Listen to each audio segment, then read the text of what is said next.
Selon le dicton, on choisit ses amis, mais on ne choisit pas sa famille. Sauf bien sûr quand il s'agit d'une famille de cinéma. Et nul doute que Robert Guédiguian est constitué l'une des plus belles et des plus accueillantes qui soient.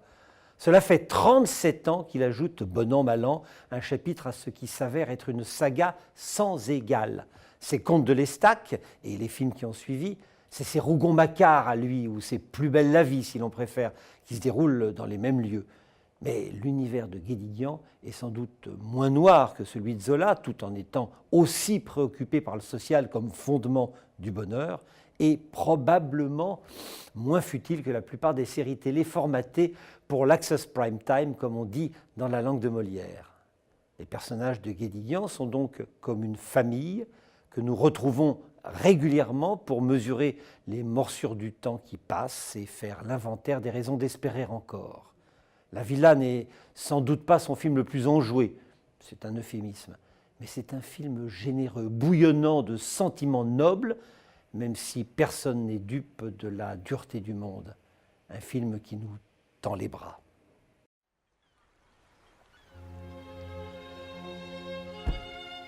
Ma petite sœur, ma toute petite sœur. Je te présente Bérangère, ma trop jeune fiancée. Enchantée. Il est en haut dans sa chambre. On ne sait pas s'il nous reconnaît, mais si tu veux aller le voir. Il y a un espoir de guérison? Non. Je tente avec ce resto de continuer dans l'esprit de papa, avec des petits prix pour des gens qui ont peu d'argent. Mais là, j'y arrive plus. J'étais génial tes pâtes. Je ne fais que les recettes de notre père. Les recettes de notre père qu'il avait piqué à notre mère. Il savait pas faire cuire un œuf avant qu'elle meure. Comment tu as fait pour rester si loin de nous? S'il n'y avait pas eu ce partage à régler, je ne serais pas revenue. C'est un accident. Tu nous as traités comme des criminels. Tu sais même pas ce qui s'est passé. On a retrouvé les restes d'un bateau, probablement des migrants. Faites attention, hein, ils peuvent être dangereux. Dangereux? Ah ouais, il est beau. C'est horrible tous ces bons souvenirs. À Angèle. Angèle. Vous allez vendre vous aussi? Je sais pas, on n'en a pas encore parlé. On les a trouvés dans la colline. Ça doit être des rescapés du bateau. Qu'est-ce qu'on fait?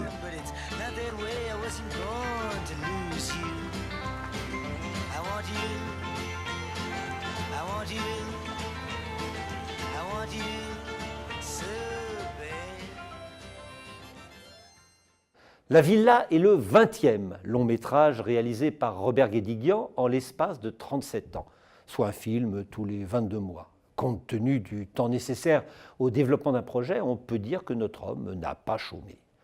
Sur ces 20 films, 16 se rattachent peu ou prou à Marseille et à sa région dont Robert Guédiguian est originaire. Autant dire que depuis Marcel Pagnol, personne ne s'était attaché avec autant de persévérance à raconter cette terre de Provence, et plus particulièrement la ville de Marseille, dont l'identité forte n'est plus à démontrer. Mais la villa du film n'est pas située sur la Canebière ou à l'Estaque, le quartier où Guédiguian a grandi, et encore moins dans ces fameux quartiers nord qui défrayent régulièrement la chronique et qui, avant d'être des terres de non-droit vilipendées par les politiques de tous bords, est d'abord l'un des territoires les plus déshérités de toute l'Europe. C'est dans la calanque de Méjean que le film a été tourné, parce que le lieu semble comme figé avec ses maisons colorées qui évoquent selon Guédiguian le décor d'un théâtre. Et puis cette calanque n'est pas facile d'accès. Elle possède un caractère insulaire. On ne peut pas dire « je passais par là », il faut s'y rendre à dessein. Elle est naturellement bordée par la Méditerranée, ce qui fait qu'elle possède la particularité d'être à la fois ouverte sur le monde et repliée sur elle-même. On pourra en dire autant sur les personnages du film, qui constituent une petite communauté homogène, constituée d'hommes et de femmes à la croisée des destins. Ils ont conscience que le monde bouge, ce que l'irruption de jeunes réfugiés venus d'on ne sait où va bientôt confirmer. Le monde bouge, il tourne, pas toujours dans le sens qu'ils auraient souhaité. Et ils se retrouvent dans la situation de la proie du cobra, immobile devant leur prédateur, comme hypnotisés. D'une certaine manière, et sans doute de façon plus métaphorique ou théâtrale si l'on préfère, la villa prolonge les interrogations qui étaient celles des neiges du Kilimandjaro, quand les prolos d'hier se retrouvaient être les nantis d'aujourd'hui. Des nantis bien modestes, évidemment, mais des nantis tout de même face au désordre du monde et à la déconfiture de la classe ouvrière en tant que force sociale homogène et combative. Des nantis qui accueillaient, comme jadis, les pauvres gens de Victor Hugo auxquels le film se référait, des plus démunis, en l'occurrence les gamins perdus d'une famille éclatée. Les personnages de la villa font à leur tour preuve d'humanité en apportant aide et réconfort à 3 enfants que la mère a crachés. C'est sans doute généreux, probablement utopique, mais c'est une nécessité pour Guédiguian qui n'a jamais cessé de se battre pour qu'un autre monde voie le jour. Il y a 3 ans, Richard Linklater nous a montré un film, Boyhood, des plus particuliers, parce que le tournage avait duré 12 ans, 12 années pendant lesquelles les personnages avaient grandi, mûri, vieilli. D'une certaine manière, le cinéma de Robert Guédiguian participe de la même logique. D'une certaine manière, ces films n'en font qu'un, dont le tournage a débuté il y a 37 ans. Bien sûr, les personnages sont différents, mais ils font partie d'une même famille. À chaque nouveau film, nous les retrouvons plus que nous les découvrons. D'ailleurs, le cinéaste ne se prive pas d'insérer de temps à autre des images d'un film ancien dans sa toute dernière production. Ici, ce sont des scènes de Kilosa, réalisées en 1985, qui nous permettent de ranimer la mémoire. Une démarche d'autant plus facile que ce sont les mêmes comédiens que nous retrouvons d'un film à l'autre.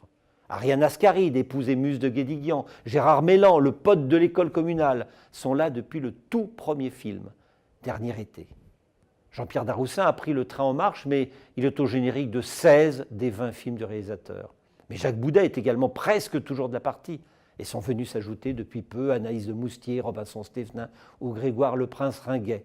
Il serait surprenant qu'il ne s'installe pas durablement chez Guédiguian, qui est sans doute le seul cinéaste qui donne le sentiment d'avoir réellement constitué comme une troupe de théâtre. Le film possède une dimension théâtrale incontestable d'ailleurs, ne serait-ce que parce que nous sommes en un lieu confiné, unité de lieu, unité de temps, et parce que les retournements de situation sont plus grands que la vie et qu'ils participent sans doute davantage à ce qui ressemble à un destin. Le monde de Guédiguian est sans doute généreux, prêt à faire de la place à ceux qui arrivent, il n'en est pas moins désabusé. Et la villa est à cet égard d'une mélancolie profonde. La mort rôde, le troisième âge est dans une impasse, et ceux qui le suivent n'ont plus trop le loisir de rêver. Pourtant, c'est un film plein d'amour, un amour qui déborde et relie les générations. Robert Guédiguian se veut marxiste, mais les enfants de Marx sont cousins de ceux de Jésus. Et les rois mages qui traversaient « Mon père est ingénieur », un précédent opus du cinéaste, n'étaient peut-être pas là par hasard. Difficile de ne pas se sentir concerné, difficile de ne pas être en empathie, difficile de ne pas avoir envie d'aller faire un petit tour du côté de Marseille.